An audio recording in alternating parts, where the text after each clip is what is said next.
welcome to the Koalition. My name is Dana, and I'm here with Mr. Richard Bailey Jr., who is the anti-slave trade over there in the Atlantic, Georgia. How are you doing, Mr. Richard Bailey Jr.? Doing good, Dana. And good afternoon, everybody.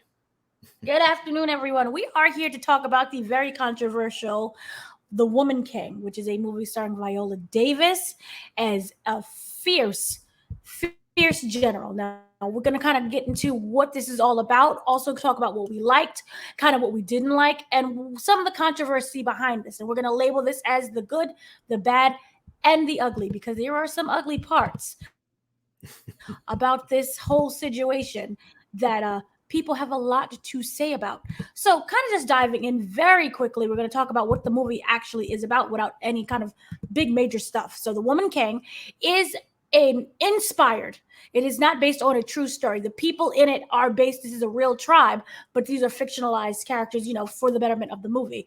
It is the story of the Agoji, which is an all-female unit of warriors who are used to protect the African kingdom of the Dahomey.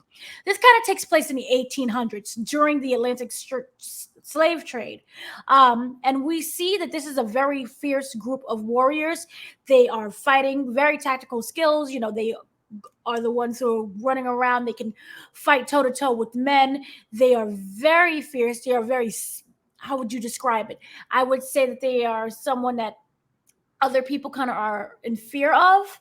They garner a lot of respect and a lot of fierceness with that, and also a lot of fear.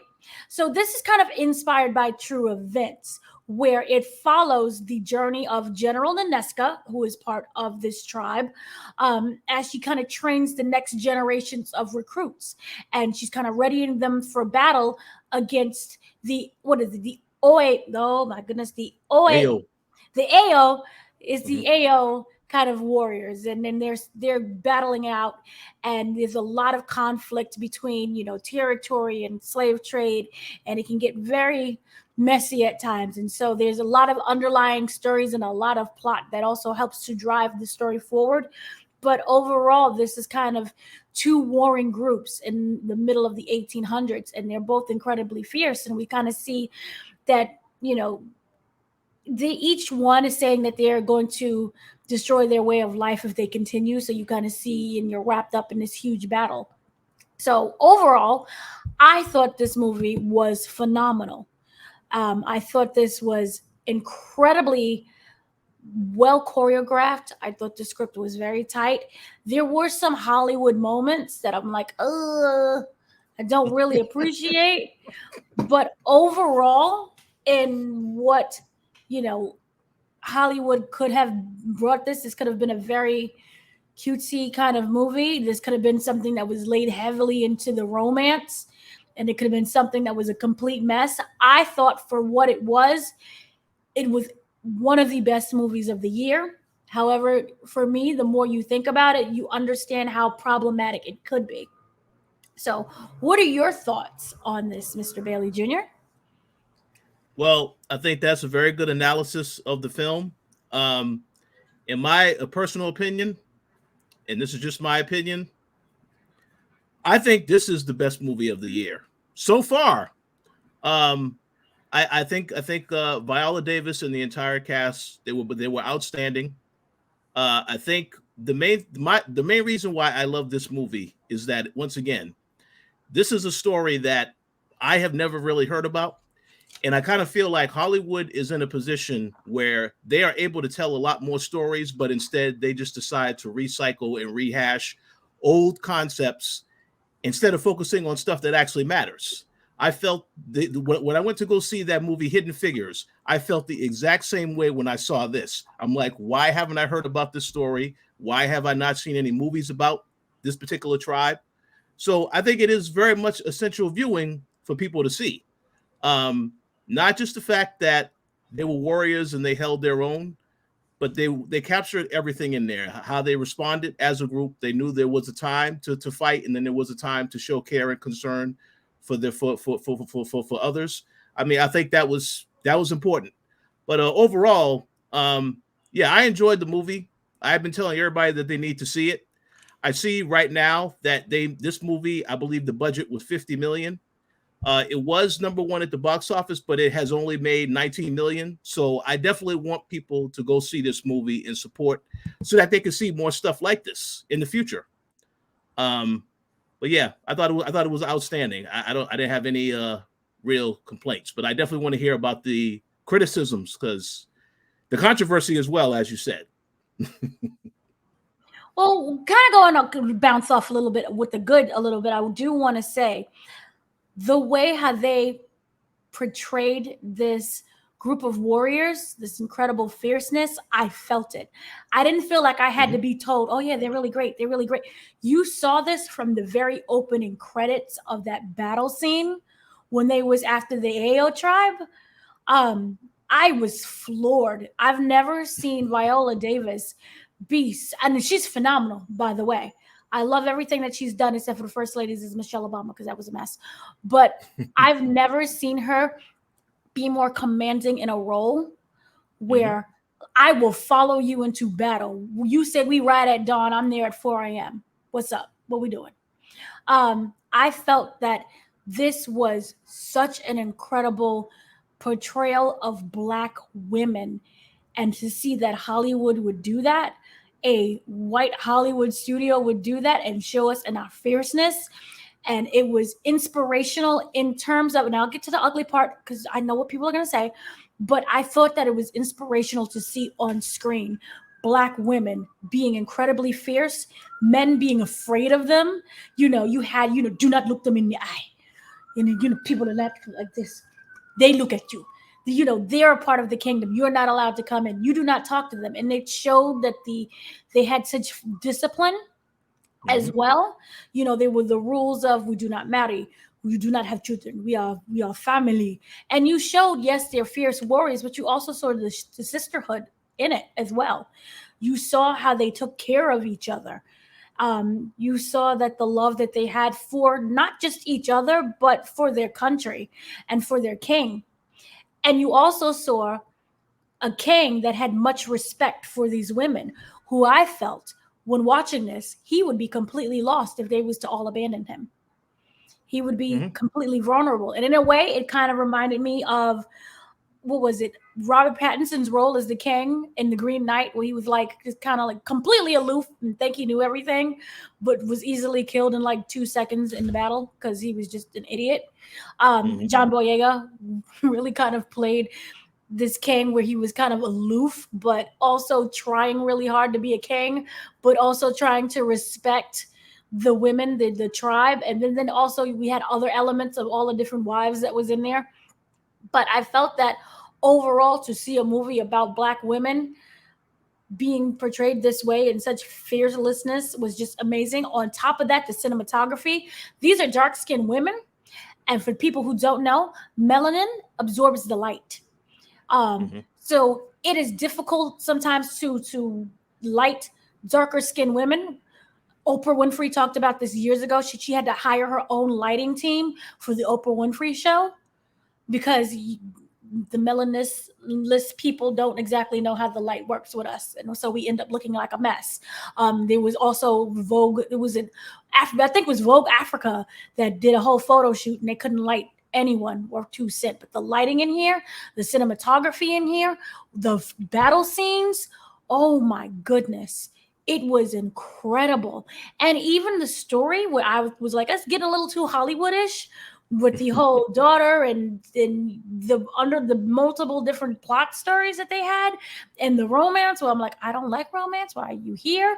But it really wasn't here to serve a romance. I felt that the mixed race guy was there to genuinely try to find out who he is. And that also is another story of mixed race people, especially during that time, trying to find out, because remember, where they belong. Because remember, the white man was not accepting them. And even though that was their child, they was not accepting them as their child. And then you have them, their parents and where they came from, they were completely ripped away from Africa because of the slavery. So you had this guy who was struggling to belong and really wanted to reconnect with his African roots. Remember, that was his mother's dying wish, was to return back home to Africa. And he was there, but he would never really be truly accepted because he was mixed race. So I really like the plot of that they added into that. They really didn't have to. They could have easily turned this into a romance story. Remember, there was, I don't know how your theater reacted, but when that moment where it could have turned into a romance, Yeah. and instead she grabbed the knife, my whole theater was like, yes, yes. Don't do it, girl. Don't you dance to it, girl. Don't you fall for him. So I really appreciated not going into that stereotypical romance. It really wasn't any romance. That's what I liked. Yeah. Well, I mean, they did share a moment before, everything happened towards the end. But I just was gonna say, yeah, my theater reacted very positively to this film. Obviously, when we seen certain stuff happen to certain characters, people were very excited to see that. Like you see the towards the end of the movie, the white slave trader get drowned by the slaves. Yes. That the guy freed. That everybody was people were clapping when they saw that. And then, of course, what I will add though about another reason why I enjoy the movie though is because the storyline of how it is revealed with the whole connection between the general and her daughter. I think that was very well done because you had a lot of questions, like in the way they did it. They emphasized to you that this is a character that this girl is very interested in fighting for the king, and because of the whole fact where her father tried to basically, get rid of her with some other guy, and then she refused that, and then he brought her to the king. They made you feel as though this was somebody that was just a regular outsider, but yet this is somebody that wanted to fight. But then you find out deeper into her backstory, the fact that she is an orphan and all this other stuff, and that, hey, that's actually her daughter. I thought that was very well done. And that was why I said, yeah, this is very well done. And then again, how they emphasize certain characters, because we know, I believe the actress's name is Lashana Lynch. Mm-hmm. The character she played, I think it was Egozi. I don't know if I'm pronouncing it correctly. Egozi. Yeah, that like was fantastic. Egozi, yeah, she did an absolutely fantastic job. I remember seeing her in one of your favorite movies earlier this year, Doctor Strange in the Multiverse of Madness, where just like her and the other characters that were part of the Illuminati that got killed, I was not happy to see that happen. But I especially did not want to see that happen to her. But, I guess they had to tell the story. It is what it is. So I felt like this movie redeemed her in terms of what she's capable of doing as an actress, even though she did not survive at the end. You have a lot of respect for all that she put into this role. The fact that she was compassionate as well to some of the other women, and even what she learns going through the movie to try and save others. Because you recall when they had that test in the movie and you see Nami stop to help her friend, she was like, wait, hold on, you're not supposed to do that. In a battle, it's every woman for herself. But she didn't do that. And then you see later on what happens with her when she goes back to try to save her. So that's why I said it's because of the lessons they taught in the movie, the way they portrayed the characters in the storyline. That's why I think it has to be the best movie of the year for me personally. Not for everybody, but it is for me, and it's definitely a must see for those that might be on the fence.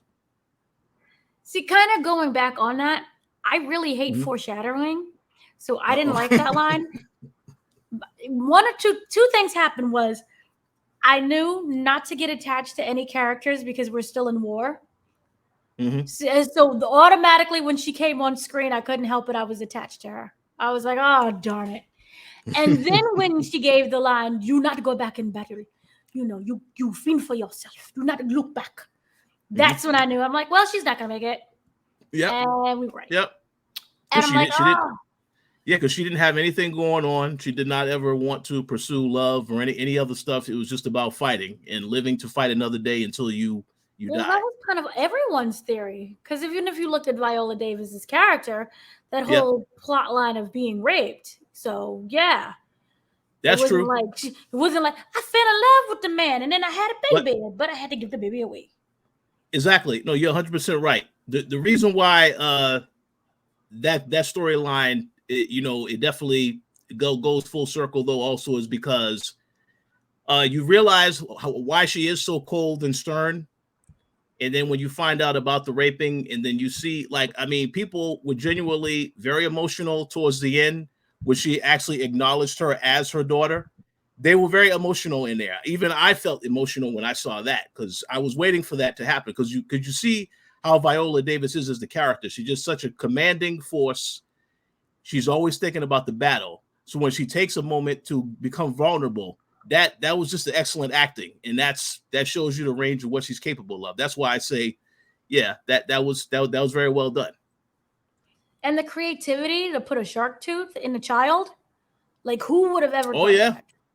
that? And like, fire! I'm like, oh snap! And then when she did it, and she's like, oh, it's the wrong arm, and it boop, and I was like, oh, and the whole audience was like, oh my god. Yeah, and I really liked that, they made it very straightforward. It wasn't like, well, I fell in love with a guy and here you're my secret. It dealt with trauma, I felt, really well, because here you had a woman who was raped meeting the daughter that she had to give away. And I also think that even if she wasn't part of the Dahomey tribe, she would have still gave it away because of the pain in which that child came from. Exactly. And then you have the child trying to process. She always knew she was adopted, okay, but trying to process, I am a child of rape. I want to kill the man who did this to my mother, and then also realizing that you're my mother. So there was a lot of layers to trauma that I think that they handled very well. And then when you had what was it? No, it was the other woman. There was the other second. What was it? The second in command, who I think was Aminza. That's correct. Aminza, she had that whole pain of like trying to put everything. She was her second hand, putting her back together, keeping the secret for as long as she did, and her that finally coming out, and then having to deal with kind of not so much you could say the consequences, and still the continuedness of still trying to keep that a secret. So you dealt with that, and I think that it was really well layered in terms of this whole secret and what it meant to be a woman in the 1800s, be a woman who was a warrior, and there's so many different expectations. And then on top of that, remember, women in general were not taken as seriously as they was, but to reach that high command where you can just sit upon, I'm sitting next to the king and we're talking. Exactly. So I really like the layers that they were able to kind of build with that. But for me, I'm just not a fan of foreshadowing. So that whole scene, I really did not like that. Yeah. I just don't. I really wasn't a fan of the guy in terms of that little romance. We didn't even get to see that romantic scene. So that was like a plus for me. Well, yeah, they didn't need to dive into that. So that was good. Didn't. From my understanding, they were in two opposite rooms, so it wasn't any kind of like relations. Well, yeah, I guess so. It was at nighttime. So. No, it was at nighttime. Remember, he came into her room. It wasn't like we woke up in the bed together, so there was no relations. You see, I like that even more. Yeah, but there was something that was definitely brewing there. But yeah, I agree. Glad that they did not go full circle with that. It may have brewed, but it didn't happen. So that's what I'm happy about. And even at the end, he knew he had to say goodbye. He could never really belong, just like he really couldn't belong to Africa. And then you saw the whole situation also with him and the friend who was the white guy. Yep. The French. Yep. Was he? He was from France. The accent was kind of all over the place. I know he was Spaniard, but he also sounded a little French. Yeah. Yeah. I don't really recall. I didn't like the character, so I didn't really think too much about what he was doing. He had that line where he was like, it's lucky you're not up there. And I'm like, oh, shoot. So, it's that constant reminder of you're black, but you're lucky you're not that black. Well, we accept you. You're not that black. And then him watching the atrocities that's happening to black people, and then him having to question his identity of where does he belong. So I really do like that, and I appreciate what they tried to bring to the forefront with that whole situation. So then I guess we just kind of get into the ugly part of it, which would obviously be the fact that Many people feel that while this is a really great movie, many people feel that this glamorizes the slave trade and it glosses over the actual Dahomey tribe and what they really did. And also, on top of that, this was written by two white women. It was directed by a black female, also produced by Viola Davis, who is black as well. But Mm-hmm. the fact that Maria Bello, the actress Maria Bello, and Dana Stevens kind of wrote this, people really did not like the fact that was the case. I originally thought that this was an all black team, but it's Mm-hmm. not, obviously. And then on top of that, Lupita Nyong'o was supposed to star in the movie as well. It Oh, originally, really? yeah, it originally was Viola Davis and Lupita Nyong'o was announced for the movie. But once Lupita started studying the Dahomey and what was actually, what their actual role was in the Atlantic slave trade, Mm-hmm. she backed out. She couldn't do it, and she was actually in tears. There was a video of her learning about what they did, and she was in tears, because of the pain.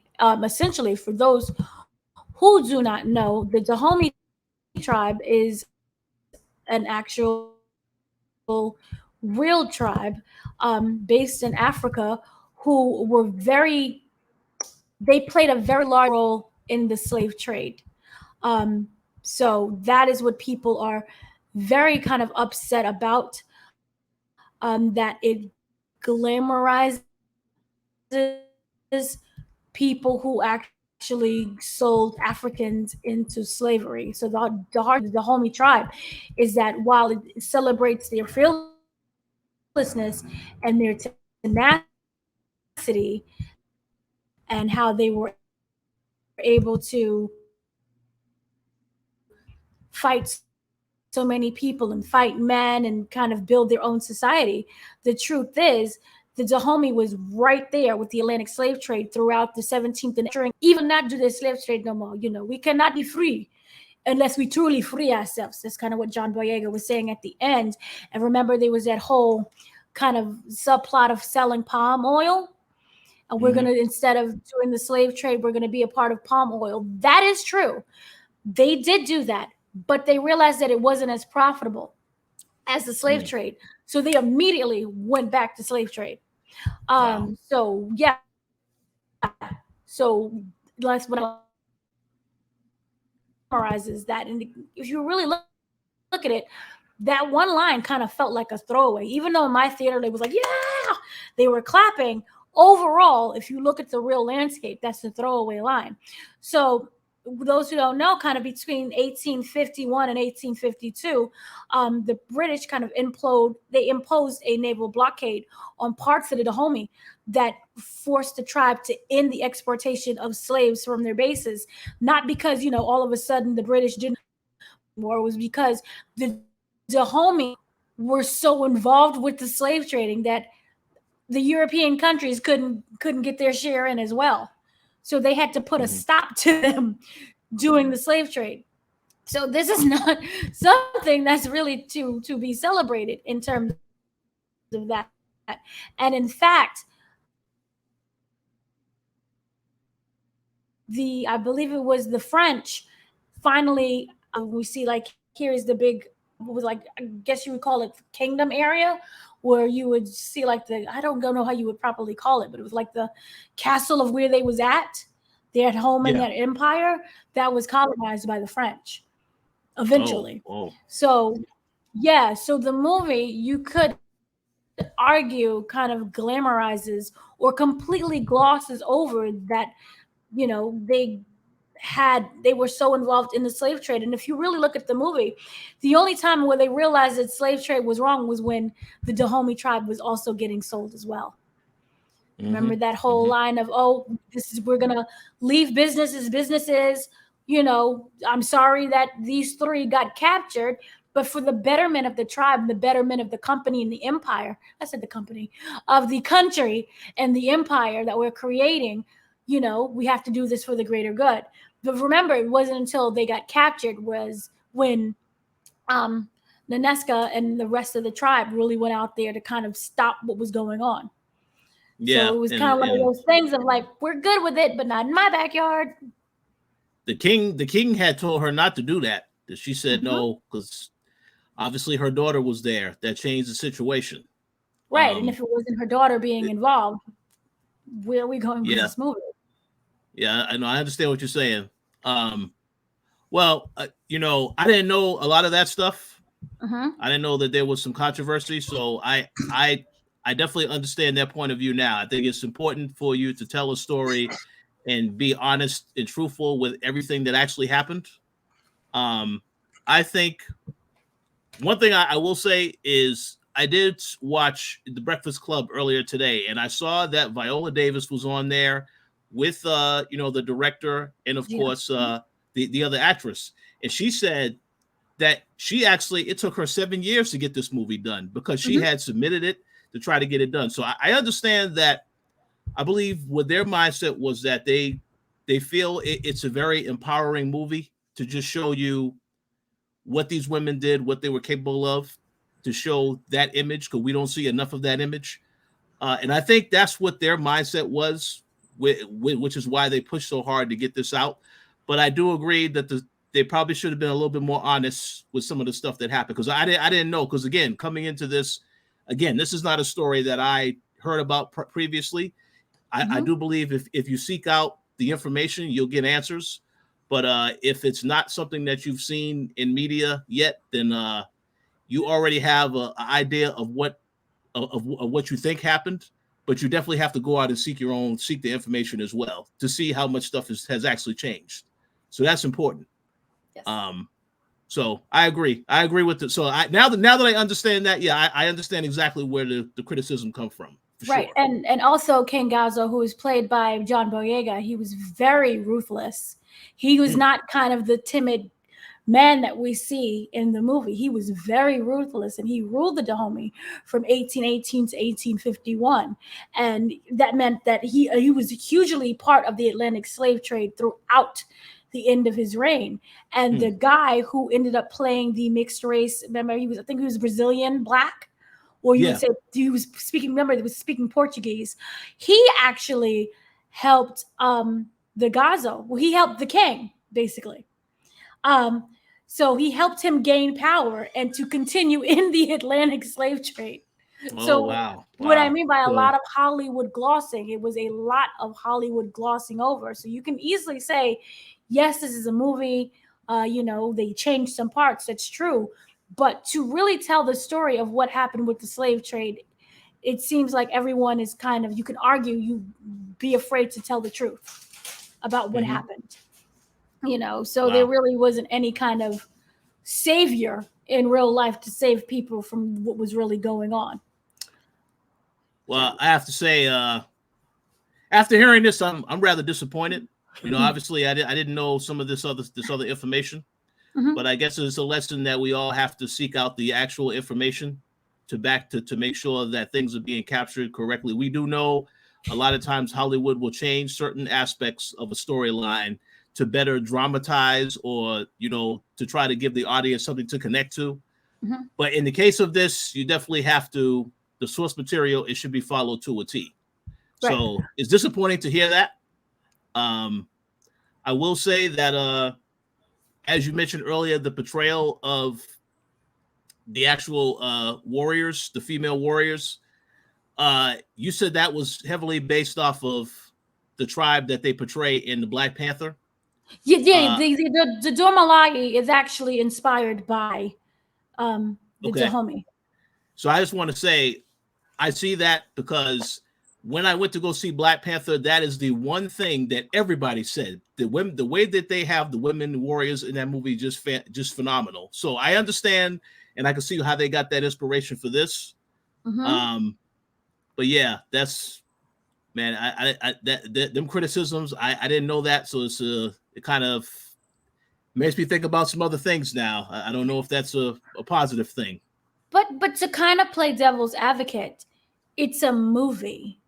Yeah. So everything you could say is glamorized for Hollywood. The Mm-hmm. point for me with a movie is that it's a gateway to providing to you getting up off of your behind and educating yourself. about Yep. what really happened. So for a lot of people like yourself, you didn't know this. So you can go and say, oh, the Dahomey is based on a real group of people. Let me start Googling. Let me open up that book and start learning about what is really happening. And then that way you can, oh, this is completely opposite from what the movie portrayed.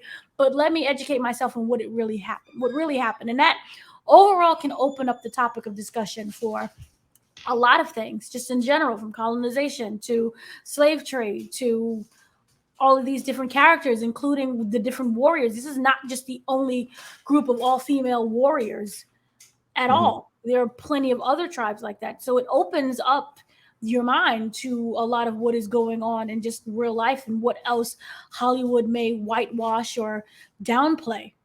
So at the end of the day, it is a movie, and I understand that people are upset about how a lot of real life things are being portrayed. But at the same time, Hollywood is not an educator. Yep. Just like, for example, when you had Abbott Elementary, and Quinta Bronson said this too. I created a TV show, not for it to be, everything that's really going on in the educational system to be spotlighted. This is a form of entertainment.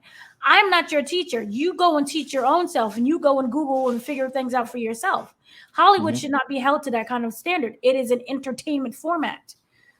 You have all of the resources that you have at your feet. Figure it out your own self. So I understand the criticism, and I understand that people should just also Google and stop being lazy. Two white women should not have to educate you on the history of African Americans or Africans or the slave trade in general. So that's just kind of my thought. So overall, I thought it was a fantastic movie. It just kind of opened you up into. I agree. With that said, it was still a wonderful movie with incredible performances, I thought. And I really liked the story, and it kept it simple.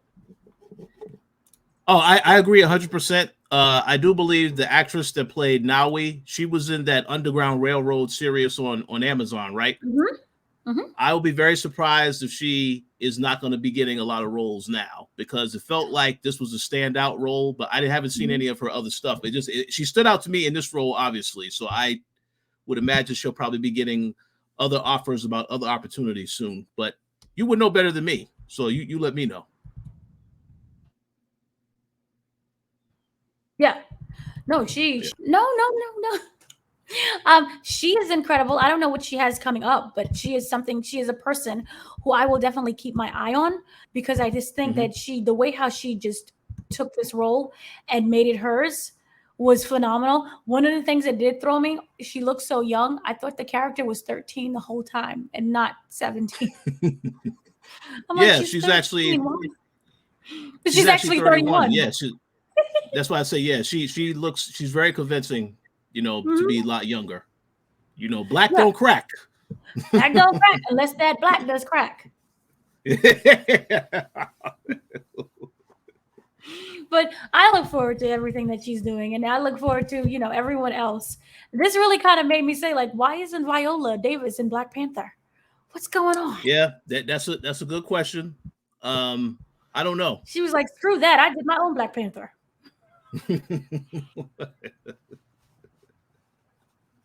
So for me overall, I really loved it, and they had a wonderful cast. They even threw in Adrienne Warren, who, those who don't know, she was Tina Turner in the musical.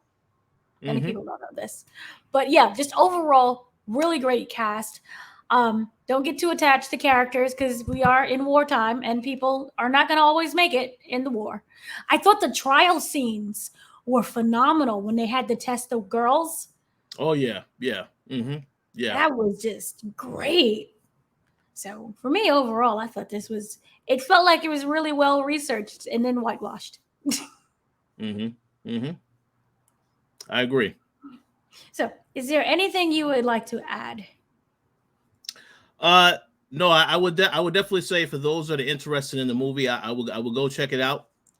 As Dana said, just keep in mind that if you want even more information, you may have to research. But in terms of the presentation, the storyline, the characters, it is a very, very good movie. So I definitely worth seeing, worth supporting, for sure. I definitely would agree with that 100%. Yeah, I agree also with supporting the movie, but I also understand if you want to boycott the movie. I Hmm. get it. I understand both point of views. Just from an if you just look at it solely as an entertainment piece, it is quite exceptional. Um, Hmm. the writing is great. The storytelling, again, they get right to the point. Nothing really seems like it's meandering or taking too long to develop, or like, what is the point? I really thought that it was just overall something that is a phenomenal movie, and I think I and a lot of other people would have less of a problem if they just kind of changed the tribe and was like, no, this is not the Dahomey. This is, I don't know, the bubblegum gobstopper tribe. Just throwing it out there. The Poland Spring tribe. And if you remove that from the actual Dahomey and said, oh, it's inspired by research of, fellow all female warriors, I think people would have had less of a problem with that Hmm. if you just simply said that this is not based on a Dahomey and then trying to glamorize the Dahomey. Yeah. So yeah, so that's the one thing that really could have changed. But overall, I thought movie based, it was phenomenal. The acting was phenomenal. Everything about it was just, it felt like about time where we're seeing movies like this, and Hmm. I hope that this opens up the doors for more representation and all representation. I'm not just including, African Well, Americans, but everyone in general as well. I agree 100%, and I know that was one thing that Viola Davis emphasized on their interview earlier today. So I do hope people go see it. As I said when we started this podcast, it did make 19 million over the weekend. The budget, however, was 50 million, so they need to make that back. So hopefully they will make it back. Obviously everybody is going to see your favorite movie this weekend, Dana. Don't worry, darling. So they might be a little tough with the making a lot of money this weekend, but hopefully people are actually going to go out and see That movie still broke my brain, by the way. Brain is broken, never recovered. it. That's why we had to re-record the intro because it broke my brain. But I think that it will gain a lot of its money later on through Hmm. VOD Yeah, and through different services. When it comes to different streaming and Apple and Voodoo and Redbox. So I think it'll make its money back, hopefully. So it should be hopefully okay. yes. So, is there anything you would like to thank, promote? Oh no! I just want to thank you, Dana, for hosting today's show. Terribly. Uh, no, did an excellent job, and basically definitely would definitely encourage everybody to check out the movie if they get an opportunity, and also to stay tuned. We have quite a bit of things. I know Dana has been posting stuff. We do have the power cast we recorded, and for those that have been asking, yes, there is going to be a power cast live stream. We will let y'all know. Don't worry, you'll know in advance before we have it. But yeah, just stay tuned. Thank you all for your continued support, and we look forward to talking to you all again very soon. Right. And if you want to learn more about the creation of kind of the movie, we do have also, I'll link this video to the other video. We have a speech with the African American Critics Association. They held a huge screening in New York City with the director and the actress from the movie, who is not Viola Davis, talking about the creation, that it took years for this to be developed. They address a lot of people's concerns about it as well, and also what they hope that this movie ends up happening with Hollywood in general and the doors that it opens. So we have that in the YouTube as well. So, and then we Yes. also have other TV shows and movies and reviews and things coming up as well. So thank you for that. And thank you, as always, Mr. Richard Bailey Jr., for lending us your opinion and your voice. Of course. And for everyone else, thank you so much for listening to us. Thank you for checking out the channel, both on YouTube and on the website as well. We have a lot of things that are continuing to drop. So thank you so much. And we'll see you next time for another review of something that's good, bad, and ugly. Yes. So have a great day, evening, afternoon, and good night.